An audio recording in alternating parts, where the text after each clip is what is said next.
Good Tuesday evening, everyone. I am Joe Martucci here for another edition of Tidal Flooding Talk brought to you by the New Jersey Coastal Coalition. You can check out everything we're doing with the Coastal Coalition at njcoastalcoalition.com. We are a group of New Jersey floodplain communities that meet monthly in a workshop setting to discuss common municipal flooding issues. In short, we help to lower residents' flood insurance rates through increasing our community rating system scores, which is a FEMA program. So again, I'm Joe Martucci, joined with me just in the nick of time, my co-host, meteorologist Dan Skeldon, and our guest for today. He is the director of the New Jersey Flood Institute, which is the research arm of the Coastal Coalition, Dr. Bill Thomas. Dan, good to be with you here on this Tuesday night. Welcome. Yeah, he's saying nothing gets done if it wasn't for the last minute. So glad I get on just in the nick of time. Dr. Thomas, great to see you again. Hi, Dan. I'm glad you're feeling a little well enough to do this. Well, I'll let Joe do a lot of the asking tonight, as I have a couple of weathercasts to get through tonight, and a voice that's been going downhill all day. But I never try to miss a episode of Tidal Flooding Talk. So great to be with you, fine gentlemen, and let's get underway.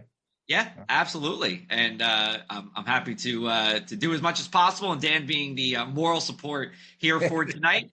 If you are watching on Facebook, you can leave a comment or a question in the notes there. If you're watching on trax57.com, our broadcast partner, or if you're watching on my YouTube channel, you can go to our Facebook page and leave a comment there as well. So, Dr. Thomas, you have been with the Coastal Coalition and the New Jersey Flood Institute for a while. Let's just start with this. You're in an elevator with somebody and they ask, what is the New Jersey Flood Institute and what do you do with the Flood Institute? Bill, what would you say about that? I'd say the Flood Institute tries to leverage the soft power of education to reach as many people as they can in floodplain communities. As anybody that lives in New Jersey knows now, we all live in a floodplain community. It may not have been that 20 years ago, but given the violence of the storms we're getting, even inland communities that looked pretty safe. For example, anything around the Passaic River has been inundated a number of times. And down here at the shore, we're getting more and more on what we call high tide nuisance flooding. So that if you're new to the shore and you're not salty enough to really care about what the moon's doing and king tide, high tide sort of stuff, you'll get salty enough soon because you're going to wake up to water in the streets when it didn't rain because it's coming back through the outflow pipe. So we try to reach as many people as possible, as efficiently as possible. And that's one of the reasons we have a show like this to work through, because you guys both reach a lot of people. And that's all we can ask is, we can't turn the water around, and it's living on a barrier island. There's no way in the world we're going to raise the whole island, even though if you've been down there, you've seen the houses raised. The cars can't get raised and the sidewalks can't get raised. So we got to get people around. And the best way to do that is for them to understand what they're up against and move their car accordingly so that they don't get flooded. Get their kids out of school in time so they don't wade through the water. I think you get it, but that's what we do. We try to provide a one-stop shop for anything you want to know about flooding, whether it's how to prepare for an emergency or how to, or what's going on in the rest of the world. Go ahead, Dan. Go ahead. Bill, what there's so many different ways to reach people nowadays, so many different social media sites, so many people that aren't on social media. So what types of outreach, and I'm sure there are many and vary, you don't have to go over all of them, but you just give us a little bit of an idea of what type of outreach you participate in to try to reach the most number of people and also a varied segments of the population. Sure. We've got the standard array of social media sites to reach that crowd: Facebook, Instagram, the X account. We have our monthly meetings, right? When we're in, we not only bring people to talk about flooding, but try to reach as many municipalities and the local decision makers, county and state, as well as municipal as possible, so we can share what we're learning, as well as best practices that our members have come up with. Thirdly, we try to reach out to schools. I've just completed about 6 weeks of work on a couple grants that will enable us to go into communities around New Jersey that probably don't know their flooding history and prevent, I'm a big believer in stories and the power of a good story to get you to remember things.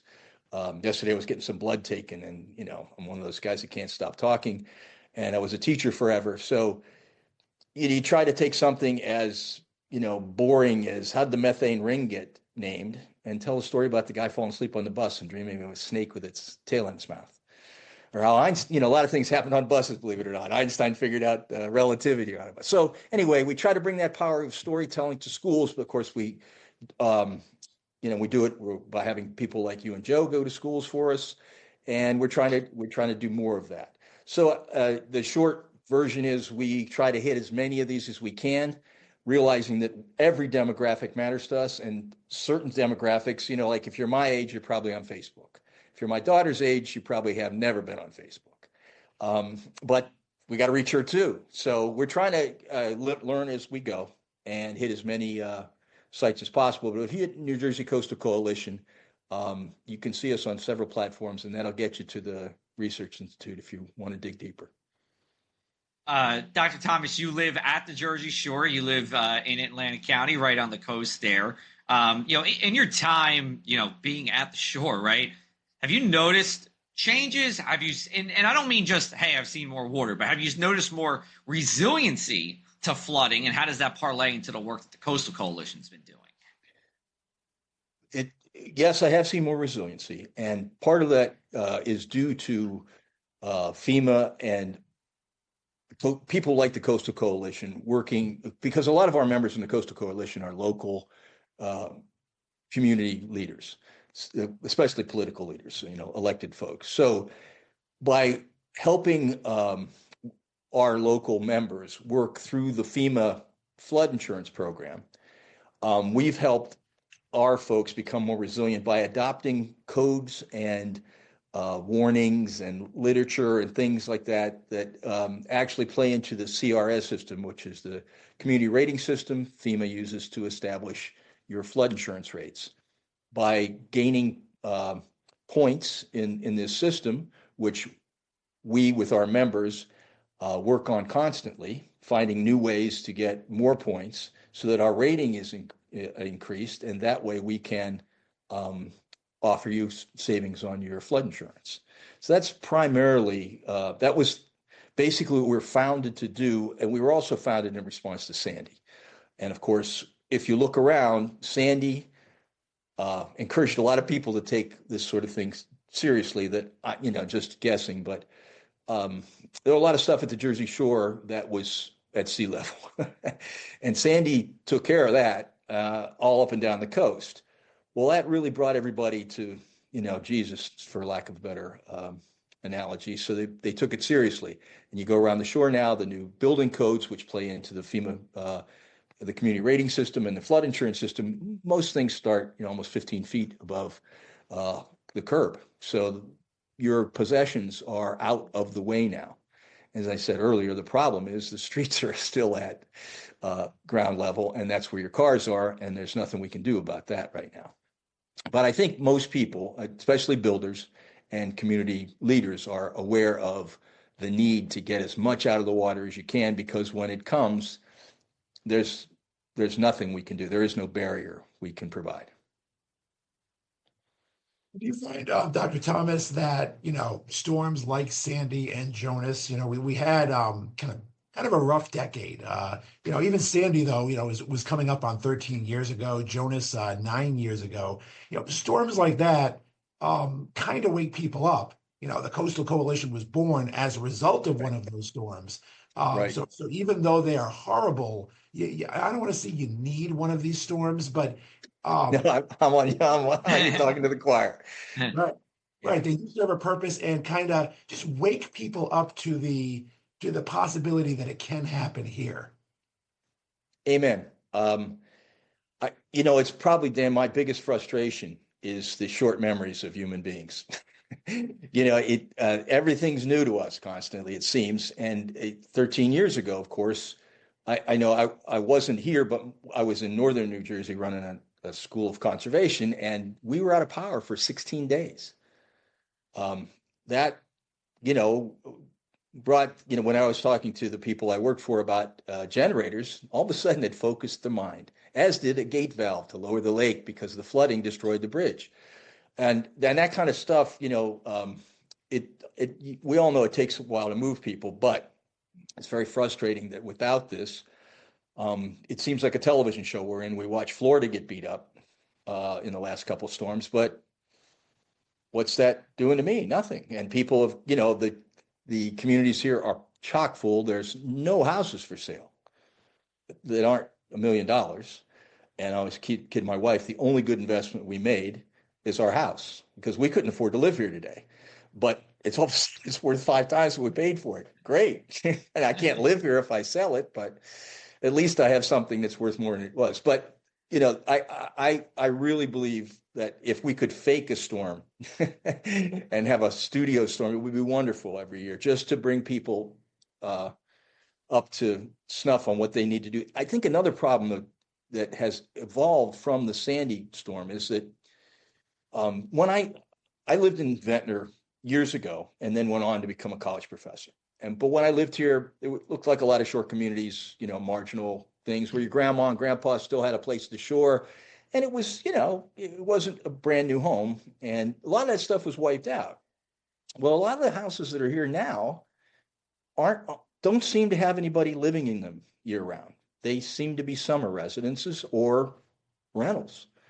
Well, that makes it a lot easier if you're in City Hall because you've got this brand new rateable that brings in tax dollars with no kids going to school and nobody raising hell year round, which, you know, old Ventnor was a regular city. We had people of all, you know, stripes and the police were busy all year. It was just a regular town. Now, you know, you can pretty much bowl here till May on any street. There's nobody on the street. And we kid in my street, if a door opens at 9 o'clock, everybody's at the front door because it's so quiet. That said, that poses another set of problems for people like the coalition because the storms don't typically occur in July.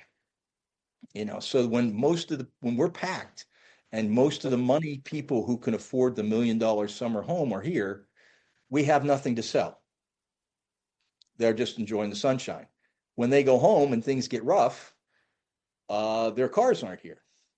So it's hard to, you know, without a real storm to come in and actually do some damage, it's hard to sell people on preventive measures that they don't see themselves as needing because it's nice when they're there. So, and they're back wherever they are, Philadelphia, New York, or other parts of New Jersey when things get lousy in September. So that's another something we've got to work through because as we evolve, and the towns evolve, we have to find ways to reach everybody we can. Right. But we are doing that. I mean, we have our monthly meetings with the New Jersey Coastal Coalition. A lot of the homes are raised at this point in time, you know, and they just continue to. But to your point about the pricing out of, you know, full-time residents, I mean, you know, this is, you know, from 2020 to 2021, home values rose anywhere from 15 to 20% here that I'm reading. And then even in the last 12 months, the home value in New Jersey went up another 8.2%. So, you know, we're getting and, you know, I don't have to say this, you know, at the shore, these houses are getting bigger and bigger, right? And they are getting elevated, which is good against the flooding. But to your point, Bill, you know, we're talking about more people who aren't at the shore year round who may or may not be aware of what's, you know, going on here. So, you know, how do we balance, or in your view, how do we balance, you know, making sure the dwindling number of homeowners who are year round at the shore are, you know, protected against the coastal flooding while also educating people who might only be here 20, 30 days a year that this is something that, you know, is serious as well? We're kind of taking a two-pronged, well, more than a two-pronged approach, right? We're hoping, like, when this goes national and NBC picks it, I'm just teasing. But, you know, NBC did pick us up. Remember, we had a news story on our That's right. We had a news story 4.0. Yes. And, you know, folks like you and Dan have followers. So people who are interested in weather are getting looped into flooding. But I think the biggest thing we're going to have going for us, hopefully this year, is a really intense effort to get into the schools and provide not only historical flooding information, but a hands-on sort of thing that the kids can wrap their minds around, especially middle school children, and begin to pay attention to as they grow up and hopefully live here. Yeah, I'm old enough to remember when people threw stuff out the windows when they're driving, littering. And you may, if you're old as I am, the Iron-Eyed Cody shedding a tear when the Native American looked at the landscape covered with it. Well, they reached the kids, right? And my child, it was water conservation. So if I'm running the sink while I'm brushing my teeth, I got a lecture. I believe that's how this stuff gets done. Mom and dad are busy, but once the kids start to talk about this stuff at the dinner table and what they can do, and did you know, Mom, that the water was over the stop sign down at the corner during Sandy? What? Yeah, water was 6 feet in the street here. Oh my goodness. Then we'll have a chance. And I believe that when you get good teachers, storytellers, communicators in with these things, they pluck a heartstring with people. People want to know. It's just there's a lot of things to know. And I'm guessing you guys, because meteorology can get pretty geeky, but it's also everywhere all the time, and everybody's really interested in the weather, depending on a sliding scale, obviously, but they're interested. And for example, just to tell a story, someone was asking me, because my time here was basically with boat builders and people who had lived here all their lives, so they're pretty salty. But even they said, in Sandy, they realized they didn't know where the manhole covers were. Yeah. So you think you're walking down the street, and the next minute you're gone. There's no amount of prep. There's no amount of, I know the ocean, it's going to help you then. So they said, you know what? I got out of here. I knew I should move. And when those people you start to tell those stories and put names on them that local people know and respect, you really, I think you start to get through that, Dr. Bill said that, he was walking down the street and he saw somebody disappeared into a manhole. And mom and dad know what that means. The little kids don't quite know what that means, but that's the last day on earth if you're not careful. So I think that's going to be our biggest way into folks, is they're going to start to grow up knowing that they have to pay attention to flooding. I mean, for example, Atlantic City floods 8 to 10 times up until recently. By 2030, they think it'll be 20 to 35 times a year just in nuisance flooding. And by 2100, we're talking about once a week. Well, once that happens, holy moly, we've got some problems. So anyway, I believe in the power of storytelling and education. And I think we're going to start to get to the next generation, as well as teachers who will enjoy putting this stuff in class because it's exciting. Floods are exciting. Weather's exciting, right? Yeah, weather is exciting. Yes. So I think there's a powerful story to be told. I just think we've got to have, once we get in there, we'll do our job and we'll start to build a coalition. But I, again, believe that, I grew up not littering paying attention to environmental things, because that started when I was a kid. Yeah. And it was of interest, and it became part of my life. And I think we're on our way to doing the same thing. Right. This is a good time to just talk a little bit about one of the new programs we have at the New Jersey Coastal Coalition. It is our web app 4.0. So we did create our own app in conjunction with Weston Solutions. They've all been funded through FEMA grants, so thank you to FEMA for that. The fourth edition, though, what it allows residents, so all of you watching, and people within the administration, your local administration, is allow for automatic updates relating to flooding. Web app 1, 2, and 3.0, someone at town hall or police or OEM had to trigger this flooding alert. Not anymore. This is automatically generated, and you see information from where the safest places to park are, those high areas in town, to evacuation routes, to other things around you, to what level of tide waters does it take to flood your block. If you go to njcoastalcoalition.com, you can check out all this emergency information. We just released it in January. We were in Longport. Bill and I were there. We were on NBC 10 talking about it as well. We have Longport and Commercial Townships. So Longport's in Atlantic County, Commercial Townships in Cumberland County, that were our first adapters. And right now we have over 10 additional towns in the state that are working towards getting this done for your community. It's free to the town. It's free to you as the homeowner or the property owner.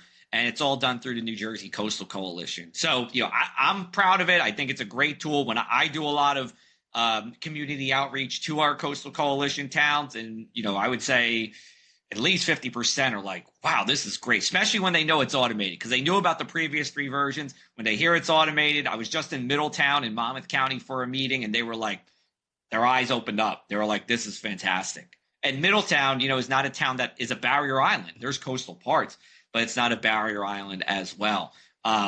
So anyway, Dan, I think you might have a question there before you cut out, but if you don't, I can ask, but otherwise it's all you. Dan, can you hear us?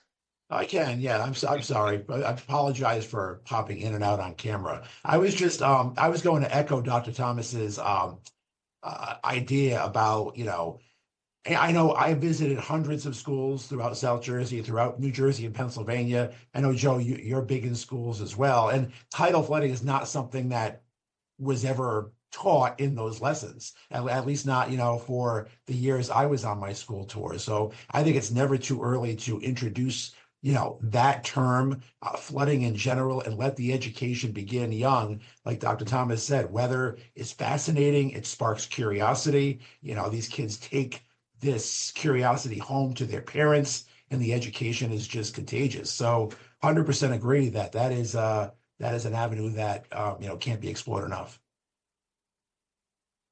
Yeah, absolutely. And our goal is to get more community outreach as we go into the second half of the year. That is definitely for sure. Let's just switch topics for a little bit, Dr. Thomas, because I always am amazed by your stories. In your career, you've done many different things. One of the most interesting things I think anyone could ever say is that they are an expert on Papua New Guinea. I hope I said that right. But Papua. What's that? Papua. See, I didn't even know. But nobody knows. That's why I'm an expert. That's why you're the expert. That's right. Between Indonesia and Australia, I don't think this has anything to do with coastal flooding. I think it's pretty mountainous there, although you might correct me if I'm wrong. But just tell us how you got interested in that, and like what's like the cool. What should people know about your time there? I always love to bring this up when I chat with you. Well, just quickly, they're having a cyclone right now. Oh, okay. That cyclone's just hit them, and because the damage there is, money-wise, a lot less than it is here, but it's about to hit Brisbane, where they think like 30,000 residents will be displaced.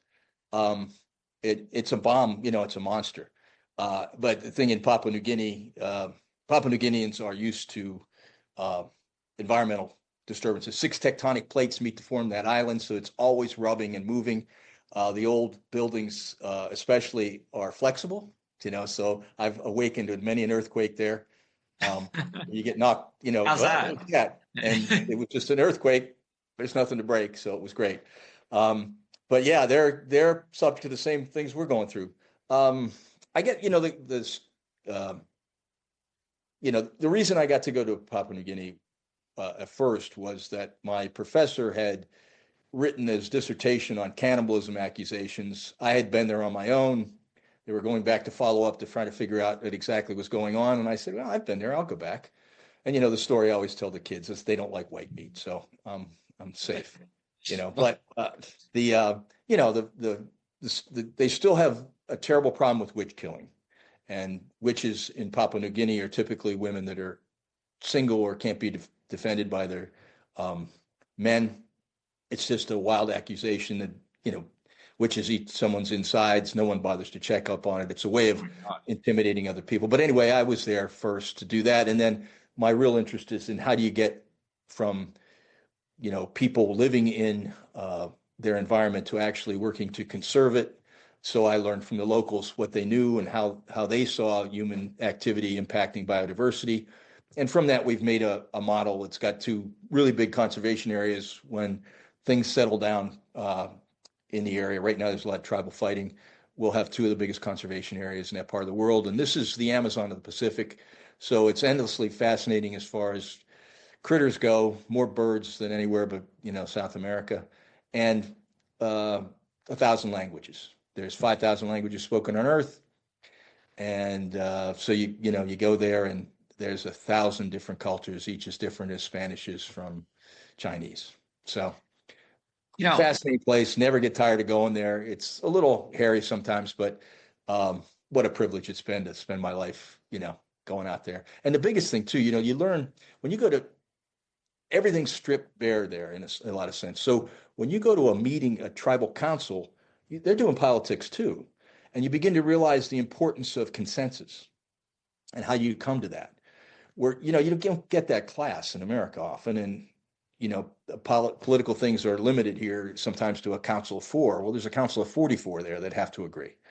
And, all the importance of hearing people out, the importance of just shutting your mouth and listening, which is a lost skill for many of us, right?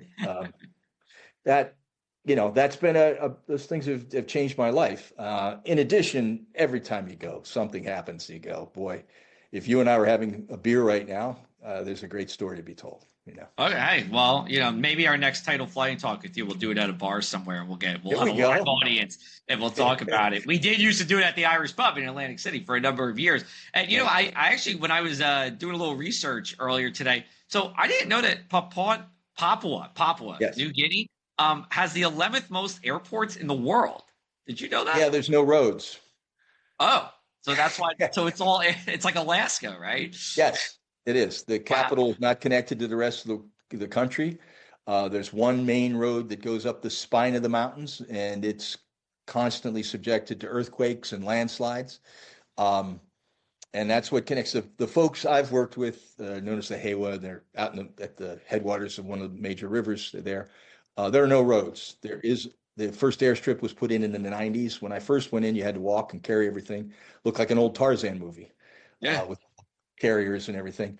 And there's still huge roadless areas there that are serviced by helicopter and small airplanes.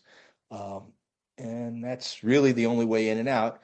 Luckily, most Papua New Guineans are self-sufficient, especially in those really rural areas. They don't need anything except healthcare, and they'd like to have schools, most of them.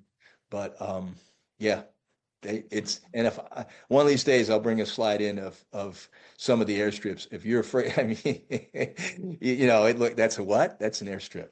It's like, it's on the top of the flat part of the mountain. It's about 20 feet wide, and if they miss it, they miss it. They don't fly. One thing, there's no flying at night too. So that's always interesting because, when you're there and you're often in an airport and people get antsy because they're used to Western schedules and everything, we got to get going. It's like, if these guys don't want to leave, you don't want to leave because you don't have to take off, but you have to land. And with no lights, sad to say, I've known 2 pilots that are dead now. And of course, everybody on board's dead because they turned up the wrong valley, and there's no way out. Oh, geez. It's a dead end, and then so it's exciting, but it's not everybody. Yeah. All right. Well, hey, Dr. Thomas, always a very a wide-ranging conversation when we chat with you. Yeah, and thank you for coming on for our Tidal Flying Talk. This wraps up our March 4th edition of it. We have some severe weather, possibly in New Jersey, tomorrow from 5 to 10 p.m. So be on the lookout for that, everybody. It's a low risk, but something to talk about. Otherwise, we'll be back with you next Tuesday with another Tidal Flooding Talk brought to you by the New Jersey Coastal Coalition at njcoastalcoalition.com. Thanks, Joe.